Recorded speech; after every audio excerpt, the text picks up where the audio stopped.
Hi students, मैं प्रवीण शुक्ला। आज मैं आपको ये बताने जा रहा हूँ कि कौन कौन से इम्पोर्टेंट चैप्टर हैं जिसमें से न्यूमेरिकल प्रॉब्लम अधिकतर पूछे जाते हैं। तो सबसे पहले तो मैं वो चैप्टर बता दूँ कि कुछ जिसमें से न्यूमेरिकल पूछे जाते हैं, और आपको ये भी पता होना चाहिए कि कम से कम 15 से 20 मार्क्स के आपके न्यूमेरिकल प्रॉब्लम रहेंगे ही रहेंगे फ्रॉम 80 मार्क्स। ओके, तो एक चीज़ ध्यान रखना कि 20 मैक्सिमम मान के चलो कि 20 मार्क्स का आपका क्या रहेगा न्यूमेरिकल प्रॉब्लम, बाकी 60 मार्क्स का आपका क्या रहेगा थियरी पार्ट रहेगा। ठीक है, और भी 2-4 नंबर इधर उधर हो सकते हैं। ठीक है, लेकिन अभी हम लोग चल रहेंगे ये देखने कि कौन कौन से इम्पॉर्टेंट चैप्टर हैं। ठीक है, जिसका पूरा पढ़ के हो गया है वो ये सब चीज़ों पे ध्यान देगा। ठीक है, जो कर सकता है वो भी कर सकता है इसमें। ठीक है, तो most important numerical comes from which chapter?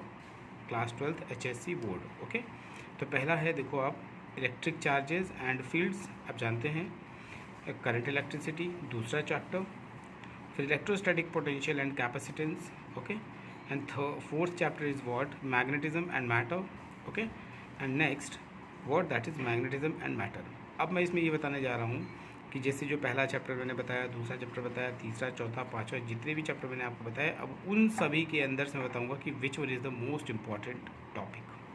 ठीक, अगर उतना आपने पढ़ लिया तो you will get good marks.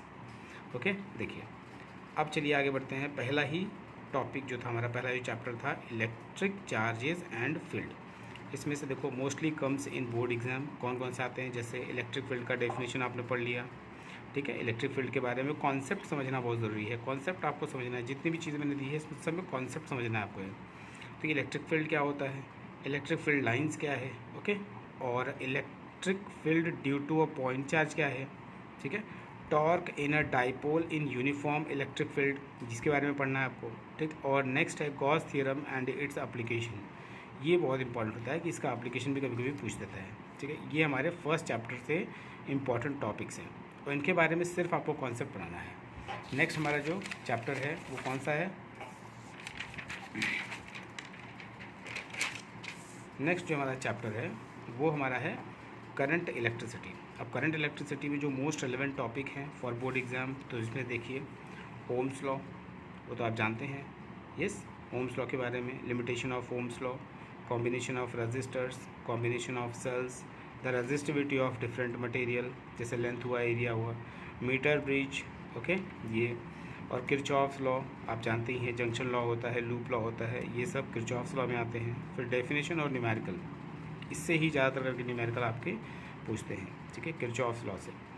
और पोटेंशियोमीटर का न्यूमेरिकल भी इंपॉर्टेंट है, और पोटेंशियोमीटर का डेरिवेशन भी आपको एक बार करना चाहिए।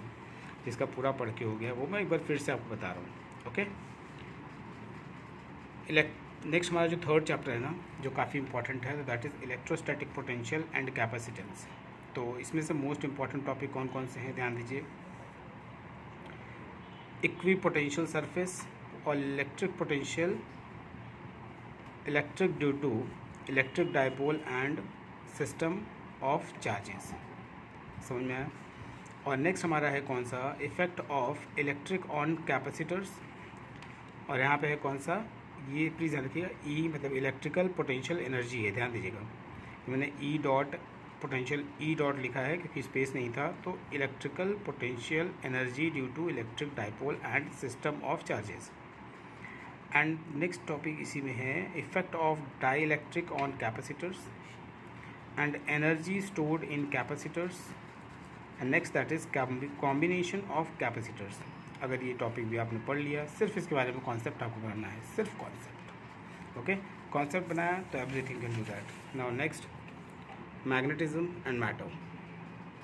इसमें से मोस्ट रिलेवेंट टॉपिक जो हमारे हैं वो है परमानेंट मैग्नेट, फिर magnetization and magnetic intensity, electromagnets, the earth magnetism. ये सब के बारे में सिर्फ आपको इसका डेफिनेशन पढ़ना है और सिर्फ इनके बारे में आपको क्या करना है, इनकी कॉन्सेप्ट आपको माइंड में मेक ओवर करना है बस।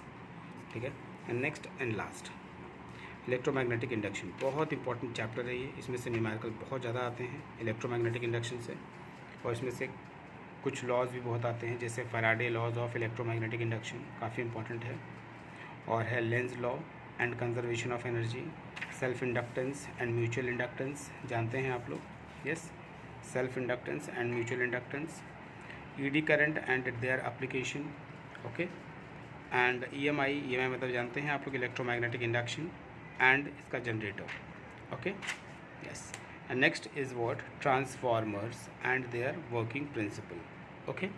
ये काफ़ी इंपॉर्टेंट टॉपिक है, इसके अंदर ये आपको ध्यान देना है और आपको अच्छे से पढ़ना है। अगर आपको किसी भी टॉपिक में कहीं भी डाउट लगता है तो आप मुझसे ईज़िली कमेंट कर सकते हैं कि सर मुझे यहाँ डाउट है, तो मैं आपको उसका फिर से वीडियो बनाकर मैं आपको फिर से क्लियर कर दूँगा, okay. Thank you so much, आपको बहुत बहुत all the best, okay, bye bye, जय हिंद।